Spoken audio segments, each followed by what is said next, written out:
Week 4, a roast. Let's get to it. Hit my theme tune. Ow. Hit my theme tune. Hit my new theme tune.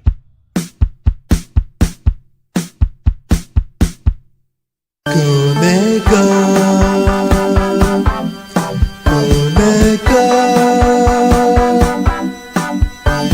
throws it in the oven and he makes the best of this mess.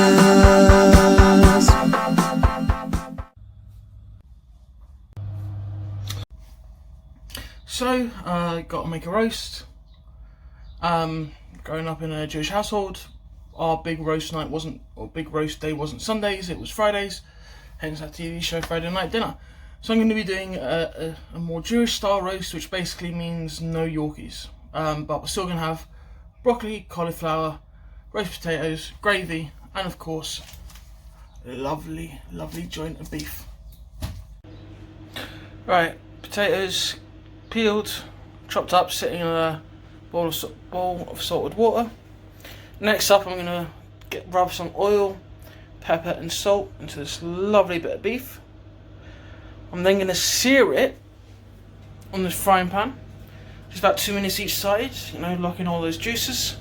I'm going to transfer that into this roasting tin with some oil, stick a bit of rosemary which I've got on top of the beef, cover it in tin foil, and then stick it in the oven for 81 minutes according to the packaging.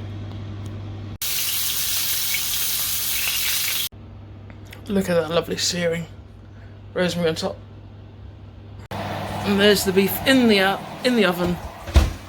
I'm going to turn the foil off, take the foil off in about an hour, or just over. Right, I boiled the potatoes, I've shaken them around in the colander to give them a bit of a roughened edge. I'm going to sprinkle on a mixture of corn flour, salt and pepper. I'm going to mix it all around when I finish filming, and then I've got a tray of goose fat heating up in the oven, so I'll be adding the potatoes into the goose fat. Right, roasties have been in for half an hour. I've flipped them twice, so they're going to do another 15 minutes. I've also taken the foil off the beef, and that's doing another 15 minutes. Started the gravy, and what I am doing for the gravy is 2 cubes of chicken oxo and 1 cube of beef oxo. That's got about a pint of water there. That's been mixed. Going to add that to a little bit more water, and the reason why we do that is so that the gravy doesn't sort of burn when it hits the pan. And then I'm going to add a bit of corn flour mixed with water to thicken it up, and then just going to leave that on a nice medium sort of simmer until we add the meat juices after the beef is ready, and the secret ingredient. Ooh. Check out that piece of meat.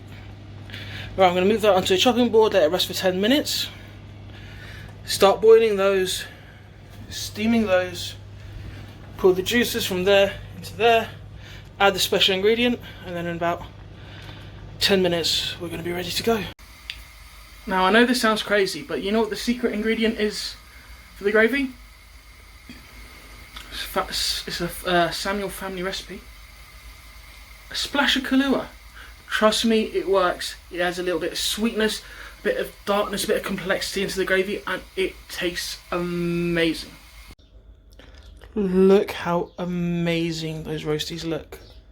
So I'm gonna drop a couple. That's a bit more than I was planning on.